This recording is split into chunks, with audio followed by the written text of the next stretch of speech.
Hello and welcome to the Hope Hub.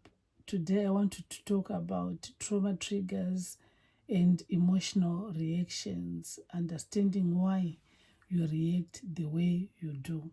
And our key scripture is Proverbs chapter 4 verse 23, which says, "Keep your heart with all diligence, for out of it are the issues of life." Your reactions flow from what your heart has experienced. So you need to understand that there is a deep connection between your heart, mind, and the issues which happens in your life. What is an emotional trigger? A trigger is not weakness. It is an emotional alarm system. A trigger happens when the present moment reminds your body of a past wound. Your nervous system reacts before your mind processes. Your reaction feels bigger than the situation. So your body is not trying to embarrass you, it is trying to protect you. How trauma shapes the nervous system is when something painful happens repeatedly, especially in childhood. Your nervous system learns to stay alert. It also learns to say, be ready, do not relax, protect yourself. And this can create things like hypervigilance, where you are always on the edge, or fight responses like anger and defensiveness, and flight responses like avoidance or business or even silence, and freeze responses like numbness and shut down. There are also phone responses like people pleasing. So these are survival responses that your life may have learned to do during painful seasons of your life, and they are called survival responses. And I'm going to share with you a number of examples of things which might have happened in life and causing some of these triggers and reactions. The first thing, when you have experienced neglect, neglect will tell your heart and your mind that I am not important. So if it's childhood experience, it's when you were emotionally ignored, or maybe your needs were minimized, or no one noticed you when you were hurting. So it felt like loneliness, invisibility, or even emotional hunger. And what it then told your mind was that my needs do not matter, or I shouldn't ask for too much, or I must handle things alone, like no one is coming, it's all about me. I need to do it my own way. And it can then shape adulthood, like when you then become an adult, you then have difficulty in expressing needs, feeling guilt for asking for help, attracting emotional unavailable people, or over-functioning in relationships.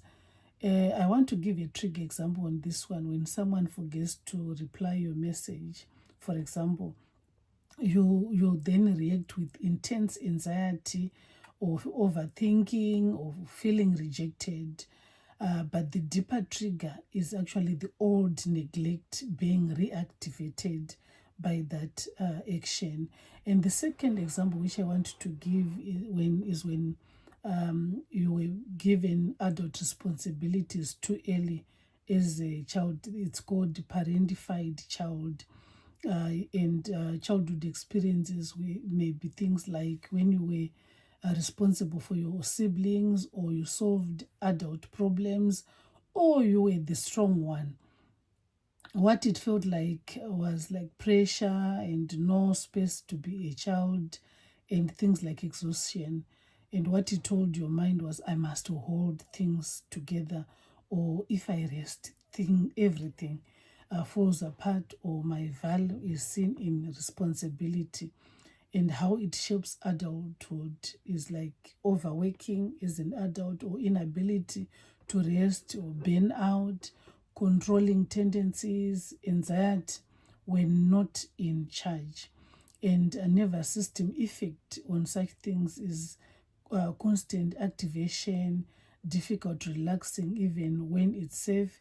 And an example of a trigger is when someone makes a mistake, someone else makes a mistake, you react like your reaction may be feeling irritated or take over responsibility immediately, because this is because your system learned that if I don't fix it, something bad will happen.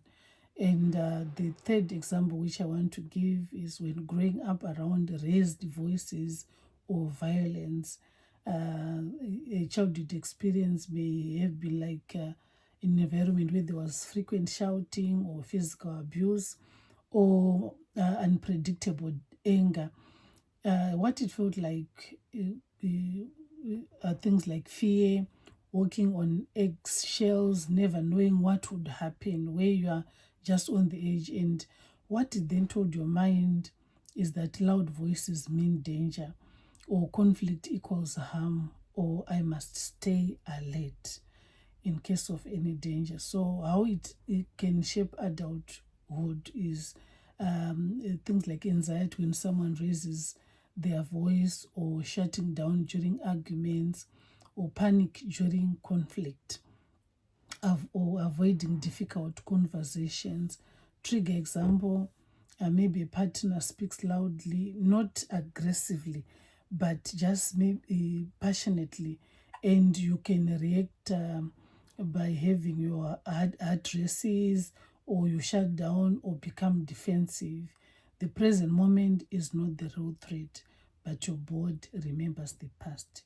So I'll not be able to continue with this session. It's quite a long one, so I'll do a second one. Catch you on the next one. Thank you.